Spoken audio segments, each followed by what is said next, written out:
realize that participating in that deposition was a risk, because unfortunately, even with the whistleblowers who choose to remain anonymous, there's always a risk. It could be bigger, it could be smaller, depending on the facts of the case, that identity will be revealed. And so it's important that whistleblowers are told what all of their risks are so that they can feel empowered to make a decision that works for them, and that the journalist is not in the position of having to provide that advice to the source, because there are times when their interests don't align. So it's not ethical for a journalist to even be in that position.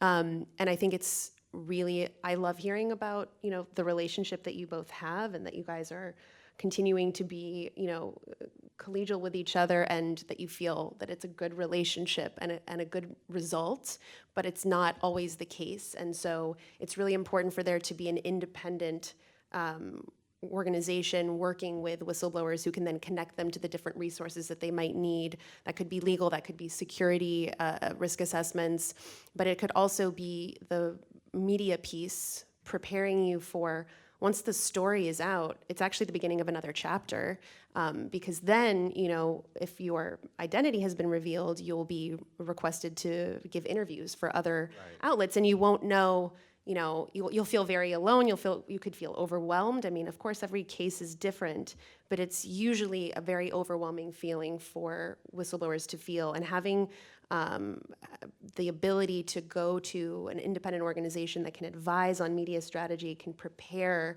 for those parts of the journey, and also help kind of anticipate, this is a long-term, this is going to affect your life long-term in ways that you probably didn't think of, and it helps them to be better prepared.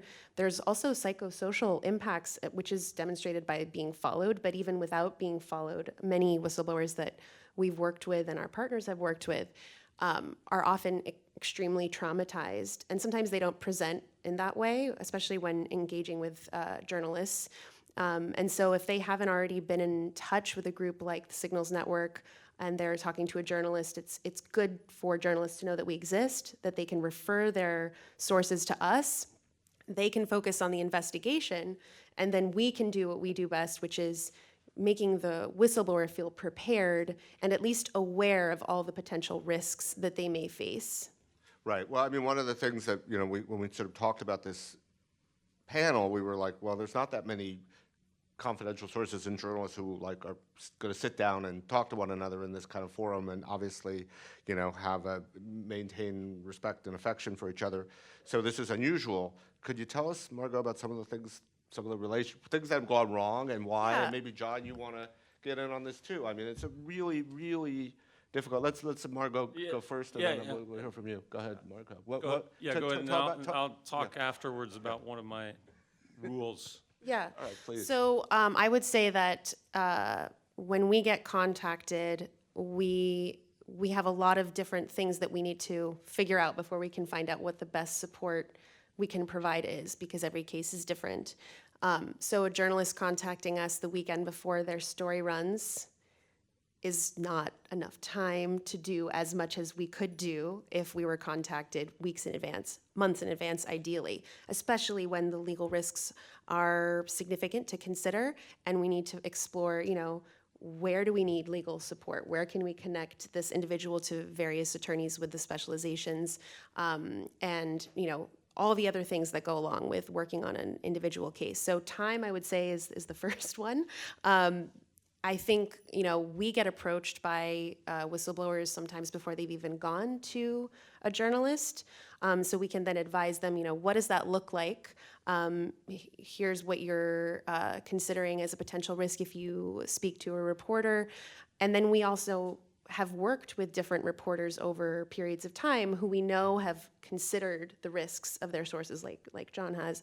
And so we want to also serve as a connecting source at TSN for journalists that we think will do a great job considering the risks to their sources, but also who really have the ability to get the story that the whistleblower wants to be told out there and to have an impact. Because at the end of the day, the reason that the whistleblower is even sharing these revelations is because they want an impact. They want accountability. They want this information to get out there. Right.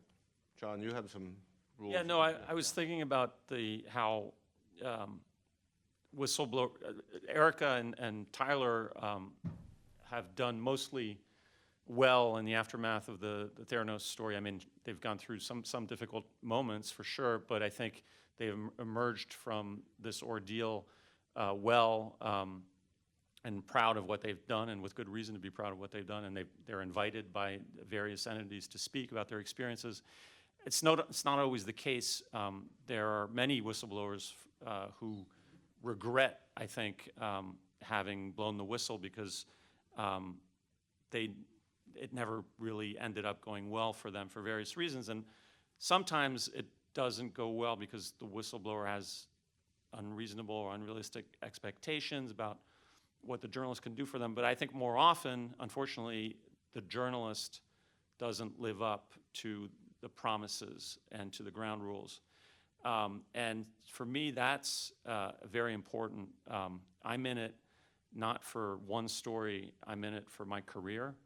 And when I make a commitment to a source, then I uphold it. Because if I don't, word's going to get around, and then it's my reputation, and potentially, my career is going to be impacted. And so I am, very focused on having integrity and in my dealings with sources, and on being very transparent with them, and on being honest with them. And most of the time, if not always, it's gone well with sources for that reason. Right. And I don't think everyone in the media is as scrupulous. I wish they were, though. One other thing I'll add, which is a pretty unfortunately frequent area where we see mistakes and individuals can be exposed before publication, is when journalists reach out for questioning of the subject of the article. Talk about that, Yeah, yes. so that is really an area where when they ask specific questions, the journalist can inadvertently reveal the identity of the individual. So the ground rules is very important, but I think early on in the conversation, that conversation has to be had about having visibility or some degree of control over how the questions are formulated pre-publication, because it's often a really critical moment. And unfortunately, this is often where things go wrong. And it's not intentional, I don't think, but it needs to be considered. Right. Okay, so we'll have a couple more questions, then we'll get to your question. So let me just, because this is sort of the perfunctory election question, but, look, not every confidential source is a whistleblower, right? We know that. They have a variety of motivations. Some are altruistic, some are less altruistic, and of course that's particularly true in the context of an election where, political dirty tricks are part of the landscape. So are these are there different set of principles that apply from your perspective? I mean, let's start with Margaux, but all three of you can answer this depending on the motivation of the source. I mean, do you feel, that because you're an organization that specifically deals with whistleblowers, Yeah. but if it's, an election dirty trick, is there a different kind of set of principles that apply, or is it really about the relationship with the source? I wouldn't say there's a different set of rules that apply. I just think in elections, the news cycle is not what it is outside of an election, which Right. means you're already managing expectations of whistleblowers who are waiting on a story to run at a specific time. Like, that's the number one Right. thing that happens, is the stories get delayed because it's an election. And I think, going back to expectations, these individuals, by the time they've gone to the press, have already been through a significant amount. So they're at that point where they really want the story out there. So I think that could be a potential issue area, is just kind of assessing the fact that it's harder to get news that would not be related to the election or relevant to the election out there at that time, and that we have to be operating within, the news cycle, and of course, how to get maximum impact. And so I think that is the main consideration that I would, think about. For the work that we do, we're really trying to support individuals who have come across information that has pertains to significant public harm, and they are wanting to reveal that information to either a regulator or the press because they want people to know about it and they want to have an impact. And I don't see that mission or the focus that we have changing. It's just maybe a little bit more complicated in this context. John, you want to, and Erika, both of you, I'd love to hear from you on all this. Remind me what The question is about, do you look at this issue differently depending on the motivation? We're talking about a whistleblower. We're talking about someone who's clearly doing this because there's potential public harm, but confidential sources are motivated by a whole variety of considerations. Does it matter from your perspective? I haven't met a source in my nearly 30 years of reporting experience that didn't have some sort of agenda, and sometimes that agenda can be, a laudable one like Erika's, which was to basically sound the alarm on this public health danger. But even Tyler, Tyler Schultz's agenda, as I think he would admit, that was probably the biggest issue for him. But then there was a subsidiary issue, which was he wanted to clear his grandfather's name. And his grandfather had been snowed by Elizabeth Holmes, and she was basically perpetrating not just a fraud on the public, but a fraud on his grandfather. And Tyler wanted to extricate his grandfather from that situation. But beyond the Theranos story, I've come across many sources, obviously reporting many stories in my career, and I can't think of one that didn't have some sort of motivation or agenda. And does that make them an unreliable source or a source that you can't use or tap? No, absolutely not. I would just say that you have to be aware of what their motivations are, and you have to be clear-eyed about separating their agenda from what they can give you and what's useful to you, and not get pulled into their personal agenda. But the notion that you're going to be able to find pure sources who don't have agendas or motivations, I think, is fantasy. And I think you even see this, say, in the ethics and compliance world, or even in the Holmes case. Yeah. One of the things that she had said in the federal trial is that she just assumed that Tyler and I were disgruntled employees, and that's why she didn't pay attention to the things that we were saying. And so there's almost a harm to paying too much attention to motivation versus what is the evidence before you, what are they saying is happening, what is the actual story, what is the actual case. And so often these things get ignored because there's so much emphasis and focus on the individual. Like in Macropolis's case with the Madoff case, he was a competitor. So everyone thought like, oh, okay, he's lying because he's a competitor, but the fraud was still there in plain sight for a long time. He's a great example. And he may have had that side agenda, but the bottom line is he had done his homework and analyzed the situation, and he was dead on in terms of spotting the fraud. So, by the way, this is a moment we anticipated when some people have to leave at 7. This is not a reflection on our wonderful panelists.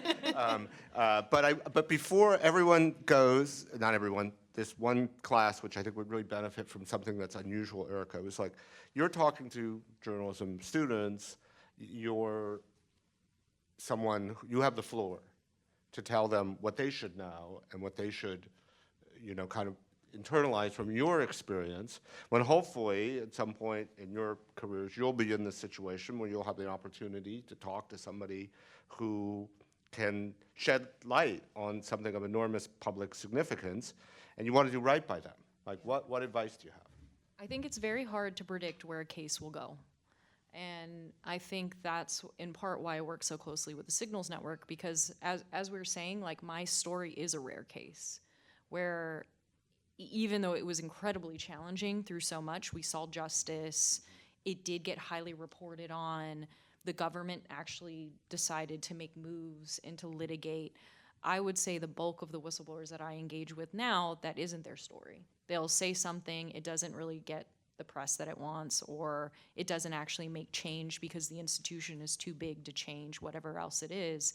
But I think the real value add is creating that support network that if they do tap upon you, you may not be able to provide them for the things that they need, but building out that auxiliary network to ensure at even just a little referral can go a long way in making someone feel not alone in what is an incredibly isolating process. And so it's that preparedness of, you know, there might be the case that I'm breaking something that could involve litigation. I might be breaking something that my source is just so traumatized that they need to talk to a specialist that's able to like hold their hand through the traumatic occurrence of that case. And you know, John, like that was the make or break situation for me, was that one phone call for 20 minutes with that lawyer where that recontextualized and changed the game of where I was completely powerless to at least I had one card to save me. And luckily it did, which was calling their bluff that they wouldn't sue me because then it would go in the public record, right? Right. So it's that kind of network. Right. I think there's of course the things we talked about of communication is very clear, expectation is very clear. Don't try and be tricky. I got a bit spoiled working with John because then when I worked with subsequent journalists, it was a nightmare. And now I don't talk to journalists at all because Is that true? Traumatized me so badly. Oh my God. No, but it, yeah, like people throwing out tape recorders while I'm at like dinners, like crazy stuff, crazy stuff, trying to like pull at my heartstrings to get me to do things for just all sorts of stuff. So I think having transparency and clear expectations is really crucial. If I know what the end of the deal is, it's easier for me to be able to manage my life in the event that it gets crazy because of the output of a particular case. Well, we really want to hear from students now. So if John or Margaux, if you have any last comments before we open I the would just floor. add to what you said, which was really great. Just from a more general perspective, obviously, you're all interested in journalism because you want to tell stories and you want to report facts and you want those facts and those stories to go somewhere. You don't want them to just sit out in the void. And as much as you care about the people who will be reading the stories, I think you want to always care about the people who are impacted by the stories, the people that you interview. And that often includes whistleblowers, who are some of the most vulnerable people that you could engage with. So just keeping that human piece always on your mind, I don't think you can go wrong with that, because then you'll always be thinking about how your actions might impact somebody else. And if you're not the right person, as often you're not, to give that advice, then you can look up resources like ours and other organizations working in the space that can make those connections and can provide that assistance. Right. Do you want to Yeah, I would just close by saying I hope we haven't scared you off from becoming journalists with all these difficulties that have been cited. I think the bottom line is journalism is really fun. Reporting is fun and thrilling. Reporting the Theranos story in particular was one of the highlights of my career, and there were very difficult, intense moments for sure, but like I said, also thrilling moments. And it's a riveting, for those of you who are young or aspiring journalists, it's a riveting profession, and it's one that on the whole is a lot of fun, and so I think you have a lot to look forward to. All right, look forward to just lots of fun. Okay, let's take questions, and we have about half an hour. I have 2 questions, if that's okay. That's allowed. Okay. As long as they're questions. For Margaux, my question is, wait, I forgot, I wrote it down. 1 second. Okay, so do you have pushback from journalist organizations in terms of like working with your specific organization, the Signals Network? Because you said that you recommend certain journalists that you think would do a good job. So I was wondering if there's any like competing interests there or something. Yeah, so that's a really great question. I would say that journalists who aren't familiar with, who haven't worked with whistleblowers before, weren't familiar with what whistleblowers go through, can sometimes be off-put by the idea of a third party that could be involved with the source of their story. But they quickly realize after working with us that we are able to offer services that they cannot provide, and then they can focus their time on the investigation. I think building up our network of contacts that we know have a good reputation of working with whistleblowers, it's not about where they write or which outlet they're working for, which is obviously a consideration in terms of impact publication strategy. But for us, our first consideration is the trust that's going to exist and the reliability and the fact that that person has a track record of working with whistleblowers. But we also, of course, want to educate the next generation and other journalists who aren't aware of these considerations so that there can be more. It's not about working with a specific journalist because we want to bring them a bunch of stories. We want to increase the network of journalists who know how to work with sources and who can actually help them in their journey in a way that's as positive as possible.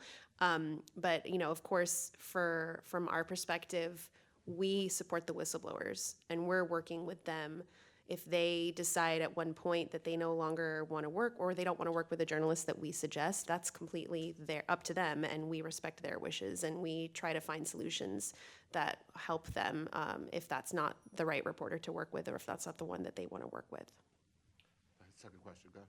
And my second question was, like, I know that Erika, you mentioned that you had like financial difficulties at the time because you were 22. Like, I get that, but I was wondering, like, what do major outlets cover like whistleblower legal fees, and if not, why not?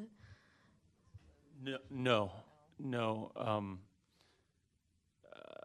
There has to be a separation, between the reporter and the news organization and the source. You can't provide anything of financial value to the source that would taint the reporting and the journalism. So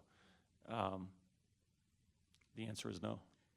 And I think that's precisely, a gap that the Signals Network seeks to fill. So if we have a network of lawyers, we do have a network of lawyers, and we're always growing that network, we'll try to find, depending on the needs, because obviously there are different areas of law that can get impacted, employment, but various other areas of specialization. Defamation is a totally different type of defense that a whistleblower might need. We try to get those services pro bono, low bono, on a contingency, which means that the lawyer doesn't take payment unless the case wins and they receive settlement. So, we try to find those resources. We also have a fund that we welcome individuals to apply for because we recognize that sometimes we can't get the low bono, pro bono fees. And many whistleblowers, unlike Erika, unfortunately, end up having really big hits to their career, so they have financial difficulties beyond just the legal considerations. But that's why the networks of support are so important, because the media outlet is not in the position to take part in that, as John said. Okay, great, thank you. Next question. Hi, this question is really for John, but I think it will benefit from having the other perspectives too. When a whistleblower decides to not push through with the story or the engagement with the journalist anymore because of risks or for whatever reason, that can be a tricky situation to navigate, because on one hand, you want to be supportive, and on the other, you still want the story. So how do you approach that situation? I mean, ultimately, you're kind of a hostage to your source and to what they want to do. And if they, I had a source in the Theranos story who at one point pulled out, and I could tell that, whatever I said to him wasn't going to work, and so I just let it cool off for a few weeks and hoped that a few weeks later he would warm back up to me and the story, and I was lucky that that's what happened. But recently in my new job at the Times, I was working on a story for many months that hinged on a source going on the record, and the source still has not gone on the record as I speak now, and may never go on the record. And I have a ton of information from the off-the-record conversations that we've had, but I can't use it because I'm respecting the source's wishes and I'm upholding the ground rules that we agreed to at the beginning of our relationship. questions. Hey, Erika. You mentioned before that the Pulitzer was a selling point, and reading John's work before also helped you feel comfortable talking with him. But if that didn't exist, if he hadn't won that, if he hadn't had that work, would you still have agreed? And if not, is there anything he could have done to kind of prove himself to you? I think at that point I was so desperate, right, at just wanting people to realize like what was happening there and to really just find a way to let the patients know that there might be errors with their lab results. I mean, the Pulitzer helped because it gave a sort of validity and external credibility, and frankly, not being from the journalism world, you still know about the Pulitzer, right? I don't know about basically any other award except that one. Yeah, exactly. It was just like would have completely gone over my head.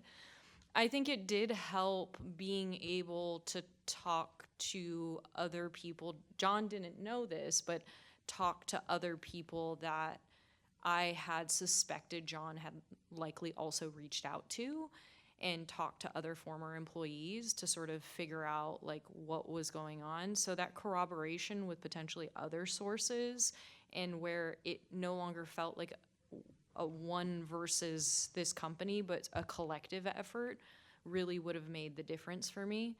Of course, I didn't know necessarily, like I didn't reach out to you explicitly, like who else have you talked to, but I had sort of done that groundwork myself and called up probably about 6 or 7 or 8 other people. Based on the things that I heard John say, I knew who else in the company was likely to be involved because of there was only so many people working on a particular the technology specifically. In terms of other indicators, looking at past work is helpful. Knowing, oh, this person isn't just sort of generally writing about this, but they're specifically focused in a domain of dealing with these types of problems, and they have that level of competency and expertise in healthcare was important to me. And that's how I sort of formulated it. And I will say for me the brand, right? Like if it was in, I don't know, like some sort of Apple Daily in Hong Kong or something, I would be less inclined than to do something with the Wall Street Journal, because that especially at that time, being as young as I was, that name brand had a lot of credibility with that. And even the way John said, I need to corroborate this with other sources, gave me a sense of confidence that he was doing a thorough job. I didn't realize how well, I don't think I told you this, when the first report came out, I found it very underwhelming. I was like, oh, this is so technical. No one is gonna know what this is. But the thing that impressed me so much was you had stacked up the stories. And so then it was like you really got to see the dominoes, because initially the first report was just on the Edison, and I was like, no one is going to understand this, because it was so technical that I was just like, oh no, what did I do? But then, but because you had a whole game plan and strategy that I saw unfold, then that sort of put me at ease, where you had not just figured out what was happening in the lab, what was happening at the business deal level, what was happening at the other interactions with Walgreens. And so that was helpful throughout that process too, that I could see there was a larger strategy versus this. It's very hard to get people to care about medical devices. It's not an easy thing. So it just sort of seeing, again, this was very intuitive for me, but these were some of the things I was spotting. I think it was fortuitous that I had been part of a team that had just won we just literally won the Pulitzer Prize for a series on Medicare fraud and abuse, and one of the stories I'd written for this series had to do with a lab in Virginia that was committing fraud, a blood testing lab in Virginia that was committing fraud. And that may have been one of the stories that you perused. So that probably made me seem like I had more expertise in blood testing realm that I really have. And another thing is Twitter now, because so many journalists are on Twitter. So a lot of the whistleblowers I talk to, it helps them get insight into the personality of the journalist a little bit. And I think I saw a few things. I didn't really care about that so much because people tweet a lot of things that I'm just like, you know. But I know a lot of people that I talk to in the whistleblowing world, they pick their journalists based on Interesting. their Twitter feed. Something to keep in mind. Yeah. Those of you who are still tweeting. Yeah. All right, we have time for a couple more questions. Other questions? Oh, Jamila, one in the back.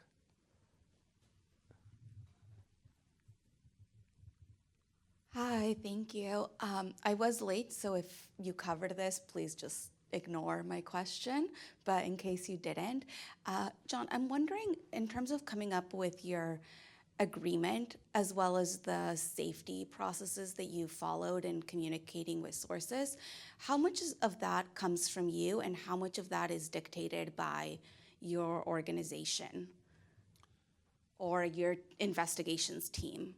Like, what processes do you follow because you've developed them throughout your own career, and what support or? Well, I mean, my process, I was kind of born and bred at the Wall Street Journal, and the processes and sort of the reporting ethics that I built up over my career were those of the Journal, which happens, you know, it's now owned by Murdoch, which is a different issue, but you know, the Journal historically has been a publication, I think it's fair to say, that has had a lot of integrity and it's been very thorough in training its reporters.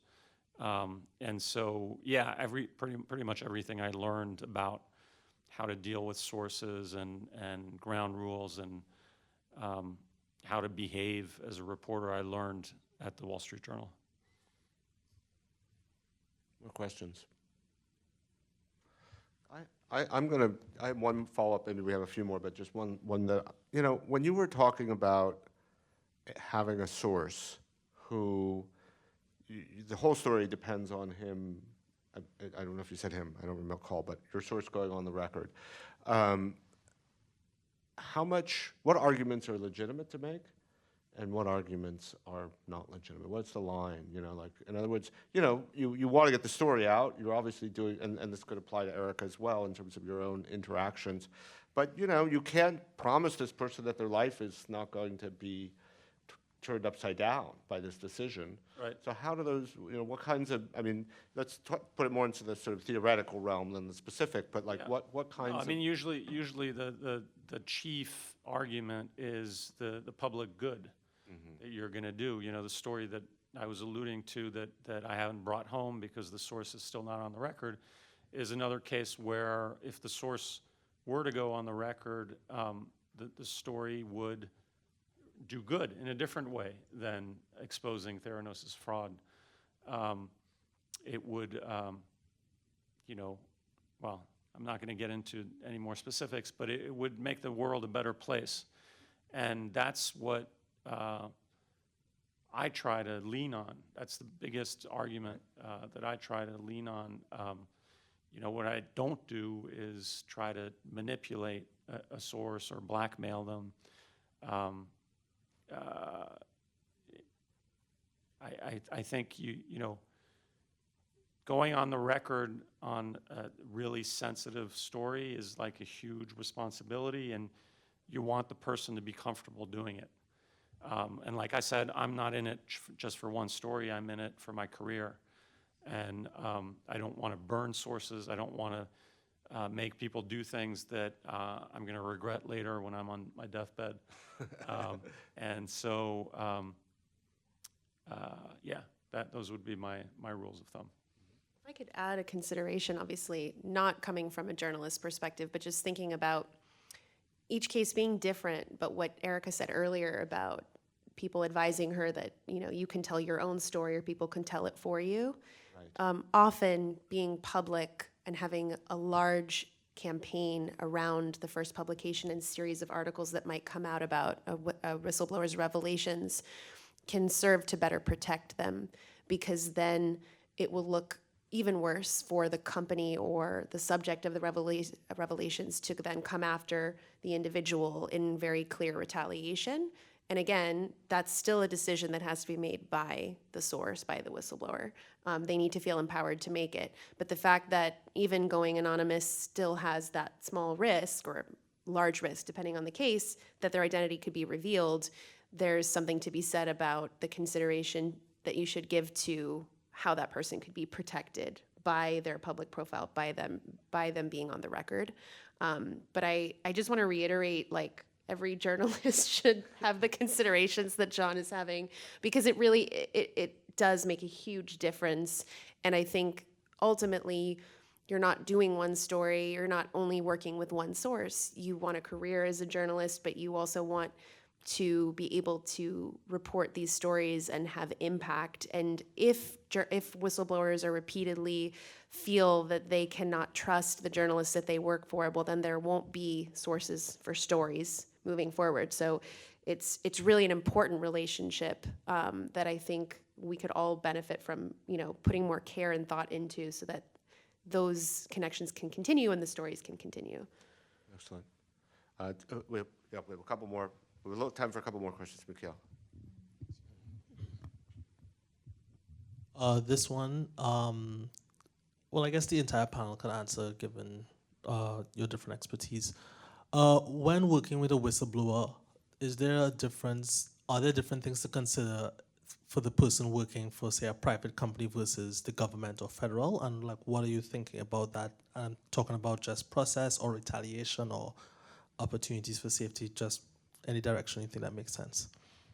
I can take this one first. So it depends, obviously, where the individual is. So we don't just work in the United States. We also work in Europe and Africa. We're growing networks in Asia. And we're continuing to expand so that we can assist people who are also outside of the U.S. If you are reporting on a government agency, there's often a internal mechanism by which you may be able to blow the whistle anonymously without revealing your identity. So often the individual has already done that by the time they come to the Signals network, and they don't feel that it's made a big enough impact, so they're considering maybe going to the press, or they're just wanting some advice about how to keep holding that entity accountable. So there's also the possibility of going to a regulator when you're working for a private company, depending on the circumstance. When you get into national security in the United States, as we all know, the Espionage Act does not have a public interest defense. And so that is an entirely different set of risks to go through. And I'm sure many of you have followed the various national security whistleblowers who have been litigated against, indicted.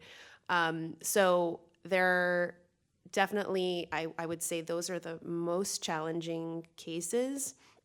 But in terms of assessing, the risks, it's often a David and Goliath scenario, and that's why it's so important to partner with organizations that can help elevate the revelations themselves, whether that individual ever becomes public, so that the information cannot be ignored, and the entity, whether it's a government entity or a private entity that's the subject of the revelations, isn't able to kind of just ignore those facts, that they are in the public domain, and then action can be taken. So that's how I would answer that question very briefly. All jurisdiction dependent, obviously. Yeah, I think when you're dealing with working within the government, some of the nice parts about being a whistleblower is that there is some infrastructure for them to report, given the context of what they're reporting on, but sometimes that can backfire. So I think the big personal outcome that can be a detriment of, say, governmental whistleblowers versus private is finding a job afterwards and how it impacts your career. Because majority of the ones that I find that are whistleblowers within the government and it goes sour, they lose their careers. And most of the lawyers that I talk to who work for whistleblowers tell them and warn them that you are likely to lose your career, and hence why we have whistleblower rewards as a means for them to be able to have some compensation, because there is the expectation that they will no longer have the career that they've had before. Private companies, it can be the same. So, Sharon Watkins is a good example from Enron, never was an accountant again. Cynthia Cooper of WorldCom, never was an auditor again.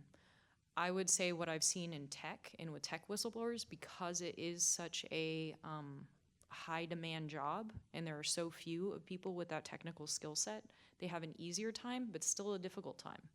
It's not as straightforward.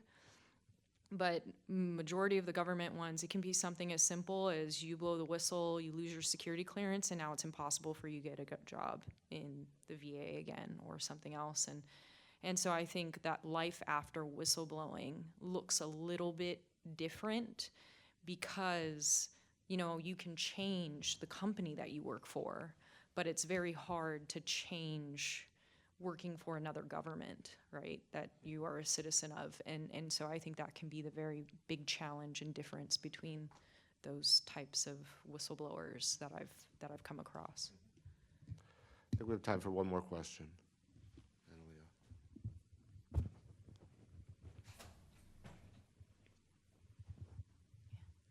So in my limited experience and those of some of my peers, it seems like there's often a high correlation between mental health outcomes and whistleblowing. So have there been times where you've found the need to end the relationship for the source's mental health? And in a situation where they're really eager for the story to come out, how did you do so? Yeah, it's a very touchy subject. I had a source on a story that was sort of on a mental health roller coaster, and I still, to this day, I'm not sure how to handle those situations.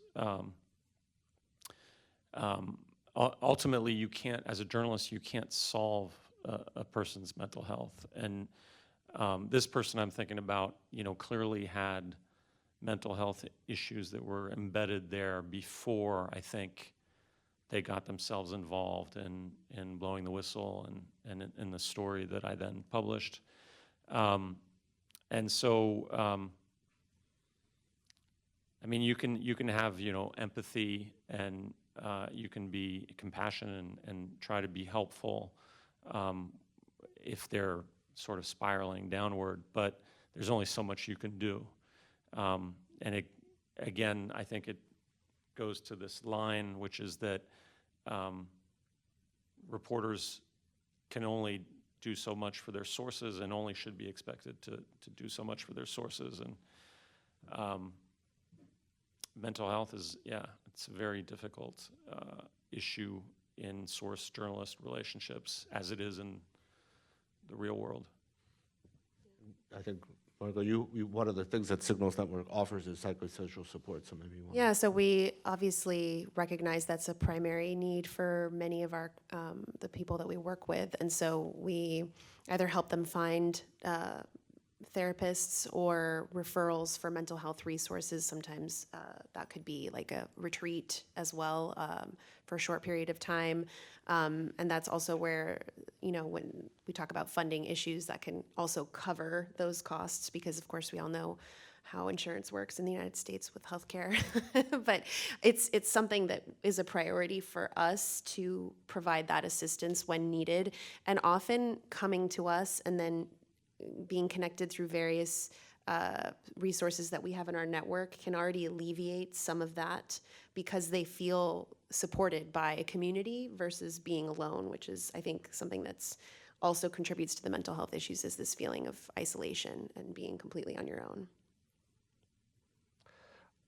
Well, if you have any last words, and then I'll wrap up. Erika? No? Okay. Well, let me just say a couple things. First of all, obviously, this has been like an incredibly valuable and also weighty conversation necessarily, but I kind of want to leave you with a couple points that John made. One is, just recognizing really all three of you for doing a lot of good in the world. Thank you. Thank you, Erika, for making the decision to go forward and reveal what you saw, and you know, it's obviously it's changed your life in ways that you couldn't possibly have anticipated, but you know, we celebrate here that decision. And John, thank you for doing good through your journalism and for bringing this story to the world. And you know, I also want to thank Margaux and the Signals Network for really coming up with a kind of a structure that takes this really complex, fraught, but essential relationship and gives it, you know, make sure that the kind of needs of the whistleblower and of the public are both served. And so I just want to leave you with, you know, as I said, it has been a weighty conversation, but I want to leave you with John's word that journalism can be fun. Don't forget that. It's really, you know, It's fun. It's fun. It's fun. It's fun. So thank you. Wait, Erika. And incredibly powerful. And incredibly as a powerful. scientist, as someone who was so completely far from journalism, I think we are in a kind of golden era of investigative journalism and the power that it can have in order to, you know, protect the public interest, to show hidden truths, to really impact a lot of people in a way that I never had even paid attention to as just a person running about the world. So That warms my heart. So thank you. Thanks to all of you. Thanks to our incredible panel. And I think we could stick around for a couple more minutes if you have individual questions. So thank you again.